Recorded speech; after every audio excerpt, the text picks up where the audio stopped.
Ladies and gentlemen, please join me in welcoming a woman who is currently in the middle of a very intense breakup with everyone else's expectations. She's a world-class yes woman turned boundary-setting warrior.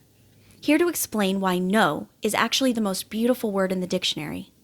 Give it up for the recovering, reclaiming, and remarkably honest me. It's me. Sorry guys, I just had to do a little theatrics. Before we dive in, let's do a quick reality check. Raise your hand or just give me a knowing nod through the screen if you've ever said yes to a request, felt an immediate wave of nausea, then spent the next 3 days hoping for a cancellation due to the other person's schedule. Welcome to the club. This is Genesis Sais Quoi, and today, obviously, we're talking about being a recovering people pleaser. For a long time, I didn't have my own personality. Not really.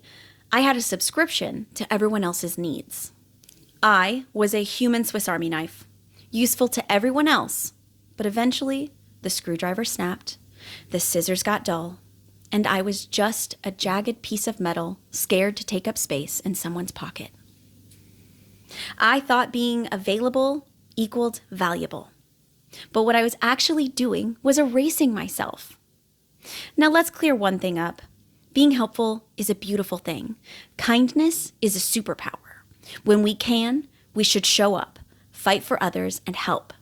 This is not me saying you should become a hermit who hates people and avoid doing your part for good in the world. Do good and be the good. We also have to acknowledge that we don't always have the privilege of saying no. Life isn't a self-help infographic. If a family member or a neighbor is in genuine crisis, or if your boss needs that report so the company doesn't go under, you can't exactly say, "Sorry, I'm honoring my soul's boundaries right now. Good luck with that emergency." Sometimes you just have to get it done. We show up because we care, and we show up because we are responsible adults. Now, with that being said, there is a massive difference between purposeful sacrifice, which is doing what needs to be done out of love, and pathological pleasing, doing what everyone else wants because you're terrified of that 5 seconds of awkwardness it takes to be honest. That was 5 seconds. Not so bad, right?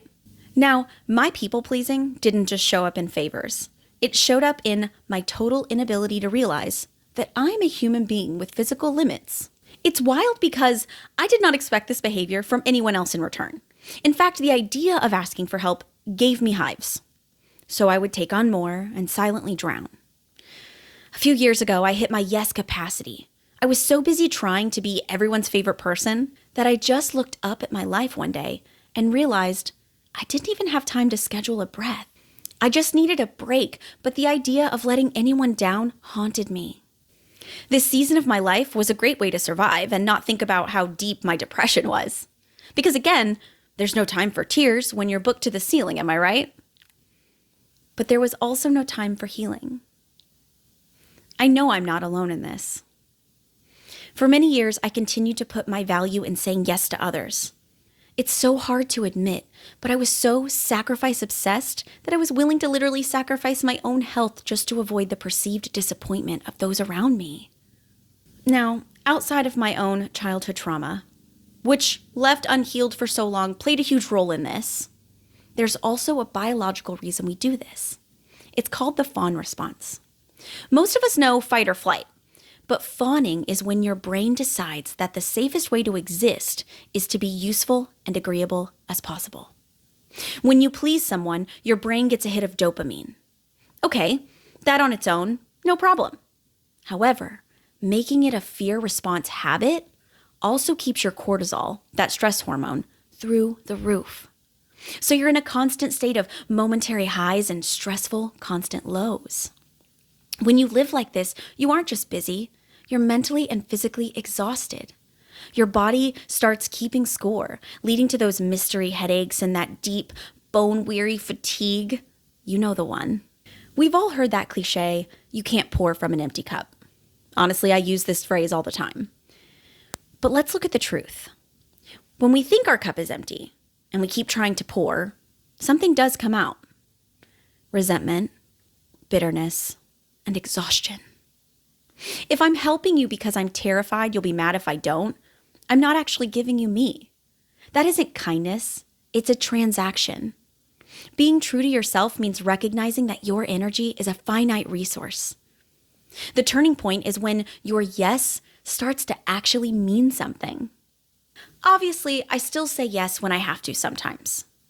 But now I say yes when I really want to, because I know what burnout can do to me. So I also say no or not right now as well. These days, when I help a friend, it's because I genuinely want to be there. Because I've cleared out all the garbage yeses, I finally have the energy to give my full heart to things that matter. So how do we change this? We do it through small, and not gonna lie to you, sometimes uncomfortable increments. Start with things like the 24-hour buffer. When asked for a favor, say, let me check my schedule and get back to you. It gives your brain time to move out of fawn mode. Evaluate the why. Is it a fear or a genuine desire to help? If it's fear, the answer's probably no. Start small. Practice saying no to things that don't really matter, like that extra warranty at the store. This also feels like a great time to mention that no is a complete sentence. I'm not available to do that right now is a full and valid answer. And although you do not need it, you have my full support in this. For so long, I was afraid to take up space, ask for help when I needed it, and not accept help when I was offered. Learning to worry less about pleasing others freed me up emotionally to be better for myself, my family, and my friends. It finally clicked that I'm not a burden when I started talking to myself the way I would talk to friends.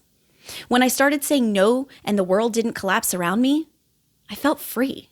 We've talked about this many times. In French, Genesis Sais Quoi means that a certain something that can't be described. For years, my certain something was just a reflection of whatever other people around me needed me to be. But recovery means finding the spark that is uniquely mine, even if it's inconvenient for others. Being true to yourself is the highest form of service you can offer. A well-rested, honest you is infinitely more helpful than a burnt-out yes machine. I cannot stress this enough. You are allowed to take up space. You are allowed to be tired, and you're allowed to look at your calendar, do a heart check, and say no to things. Because when you do this, yes can finally have the power it deserves. You finally have the power you deserve. As always, thank you for watching. Thank you for letting me share my vulnerable. Have a great week. Maybe say yes to something because you want to. Maybe say no to something because you can't.